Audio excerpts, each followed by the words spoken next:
Corky, can you comment on the speech you made today at the state capitol in Utah here?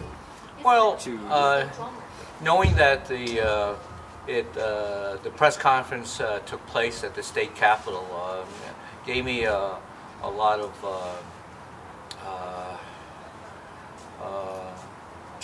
what's the word I'm looking for? Give me a lot of confidence that maybe after 145 years, you know, what Chinese did was going to come to pass, and I was looking forward to shaking hands or maybe taking a selfie with the mayor and the governor, you know, because that would be an indication that they respect what Chinese did 145 years ago.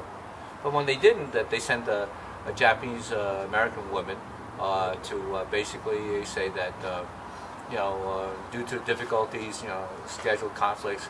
And I said, yeah, you know, I've heard all this stuff before, you know. So my attitude, hey, enough is enough, okay?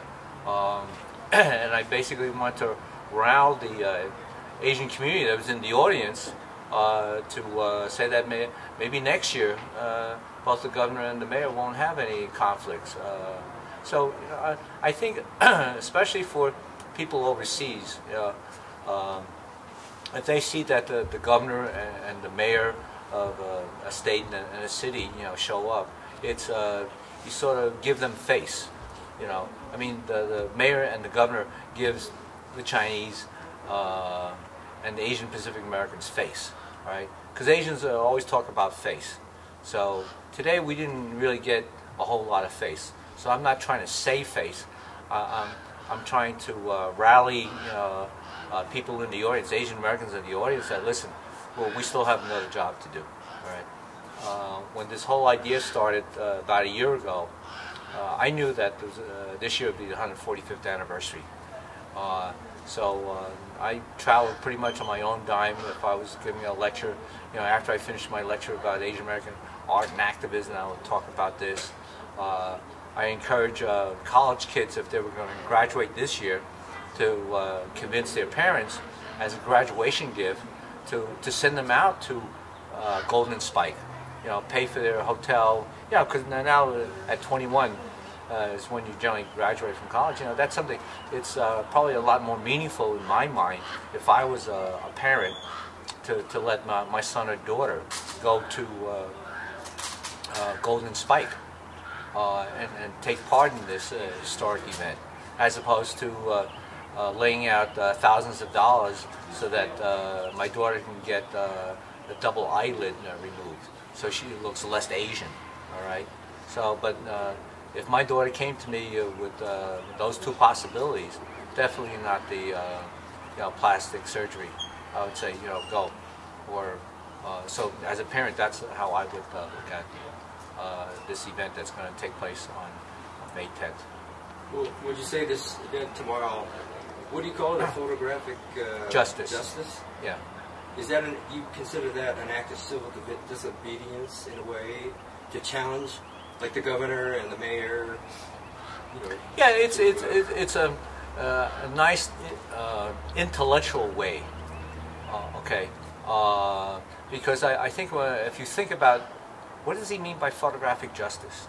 You know, I'm doing this to represent the 12,000 Chinese that never got mentioned. You know, a lot of them are nameless. Okay, so we don't know who they are. But part and parcel of this, there are also Stanford University who is looking for descendants of railroad workers, and also the Department of Labor today acknowledged and put Chinese laborers in the Labor Hall of Fame. Okay. Which I think they probably could have done it when Elaine Chao was Secretary of Labor during the Bush administration. So he was president for 8 years. You know, how come, you know, Elaine Chao didn't think of this?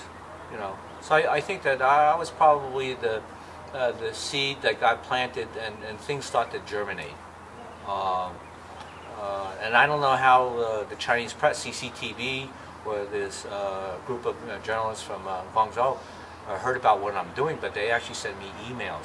I go, oh, you know, and Forbes magazine shows up and stuff like that. So it's kind of like what Mao had said: a single spark can ignite a prairie fire. So maybe I'm that spark, but the spark only lasts for a certain amount of time, but the prairie fire will continue. Did you have a planned speech, or did? No. Or, no. So you. No. It was, No, it was at the last minute. And what you heard before you, people speaking before you? Well, before, just before the press conference began, Juan had suggested to the liaison from the mayor's office that, I don't know what she said, but she basically, said that, well, it was Corky's idea, all right? So he should have something to say. So they inserted me at the last possible moment. That's why I sat in the front row, okay?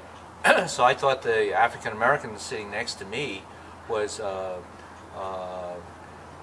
government official, okay? And he gave me a business card, and when I felt the business card, I knew it was really very heavy stock. It was about the thickness of 4 business cards, okay? But it didn't really say exactly who he is or what he does. Maybe you. But he said to me after I spoke, he says, in this state there's very little diversity. And he's probably one of the few African Americans. And I said, well, but he did tell me that by 2050, the state, the way the population growth is going, the majority population will be non-white. Okay. So maybe we're at the beginning of something that's going to have a much longer lasting effect. All right. Maybe LDS Church will invite Asians, and African Americans and Latinos into their fold, into their membership. If that happens, I'll be perfectly happy 6 feet under, pushing up daisies. So do you think that those of us who came here to Salt Lake City, Promontory Point, and Gold Spike ceremony, do you think we've been snubbed again the second time, just like Phil Choi was in 1969? Well, I think it's like I said before. If you want to start a revolution, it has to be in evolutionary steps.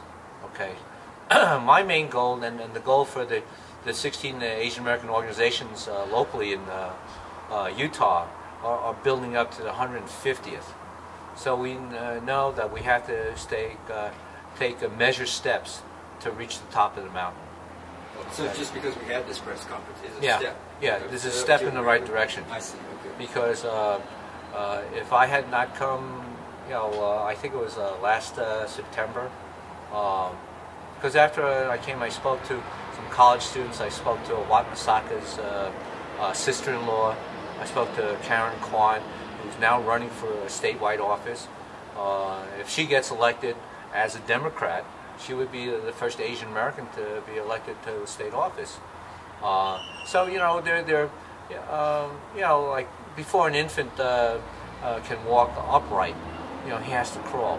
Well, we may be still crawling, but we're at the stage that we're beginning to stand upright and take rightful place in, be it American history or, the history of Utah. I mean, people have said, how many Asians are in Utah anyway, right? And I've always said that if you come, they will be here. Okay, so I think that tomorrow, I understand, there's 165 people who made reservations for the buses. Okay, that's not counting the people from cars. All right, so I think when the park ranger and the National Park Service sees conceivably 200, maybe 250, they're gonna start including Chinese in the reenactment photos. Okay, I think when we talked to them earlier, about 2 months ago, they were willing to allow 8 Chinese. So when the liaison heard that the number they might consider having 8 Chinese, she thought that the Parks Department and the local Historic Society, knew about something about Chinese culture, because 8 is a very fortuitous number. Okay, I said, no, I don't think so. They're telling us that they allow 8 because they know from historic records there were 8 Chinese who laid on May 10th, 1869, last couple hundred feet of track. They drove in all the spikes except for the last one, which they drove in about 2/3 of the way or 3/4 of the way. So that when Leland and Sanford or whoever drove in the last spike, would make it look pretty easy. Because these white guys in suits, they don't know how to swing a sledgehammer. The Chinese did, and they persevered through thick and thin, death, and cold. So it's it's a step. They told me a couple of months ago that they're willing to allow me to have an exhibit about Asian American activism. 12 years ago, they wouldn't have said that. But a year after I got here, in 2003, when I took that original photograph of all the people from OCA, looking around at the ranger station, there were no photographs of Asians out there working on the railroad. So I took that photograph of, it's probably like 300 Chinese from OCA, and I donated to them.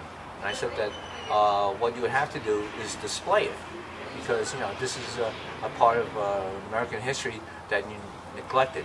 So when I first came back about 2 months ago, I went looking for the photograph because I was told it was hanging in the auditorium. And then they told me that it was, they said it was a precious photograph and they didn't want any damage to it. So they took the photograph out of the frame and kept it in their archives. All right. So one concession is that next year I will be able to do an exhibit here for an entire month. So, but that's next year. So I'm hoping to do an exhibit in the Utah Public Library. I left some materials, for them to consider. Right. So, I'm just doing this in seemingly slow, measured steps, as opposed to burning bridges.